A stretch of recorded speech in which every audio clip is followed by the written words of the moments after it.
Hi there everyone. I wanted to make a short video today to explore the use of rhetorical grammar in journalism writing.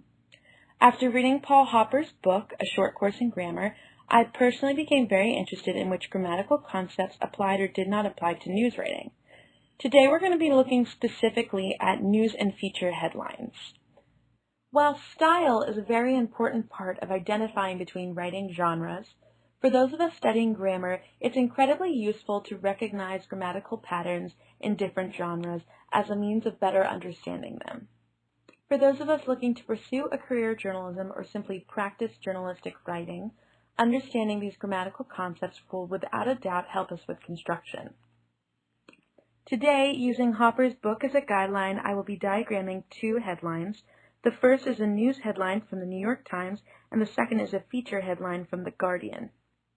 After looking at lists of hundreds of headlines published in the past couple of months, I found it incredibly interesting that feature headlines tended to obey Hopper's rules of grammar much more religiously than news headlines. While there's certainly more I would like to say on the subject, for now, given the time constraints of this assignment, we'll just skip forward to the diagramming. Okay, first and foremost, you can see that I've already labeled the sentence as a fragment. Now, this wasn't because the parts of the sentence didn't make up a whole declarative sentence. I decided to do this mainly because news headlines, as explained by Hopper, are typically labeled as fragments. You can see that I then continued to label longer term as an adjective phrase that was modifying deal, which I determined to be the noun phrase and subject.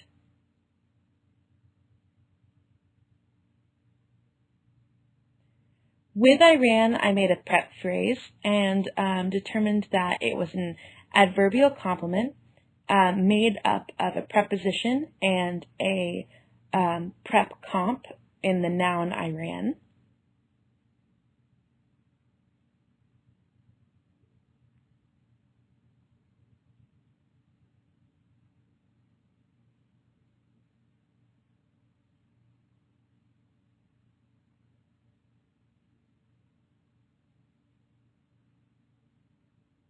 Following the prepositional phrase, we have what I determined to be the predicate phrase of the sentence, which includes a verb as well as an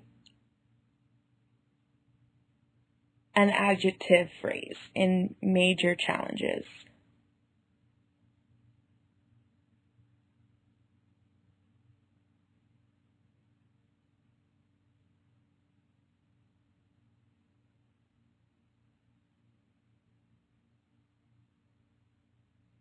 Here, major is playing the role of the adjective that modifies challenges.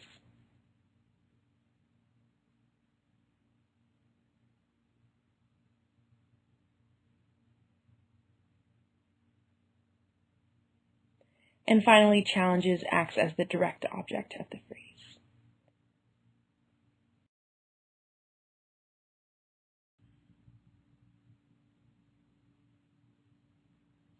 So just like our first sentence, I labeled the second sentence as a fragment as well, following Hopper's style.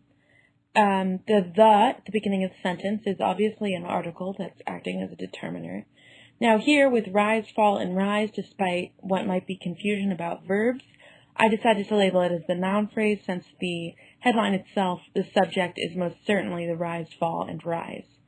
Again is an adverb that's acting as a modifier. And of rough trade is a prepositional phrase at the end that's acting as a modif of the subject, which again is rise, fall, and rise.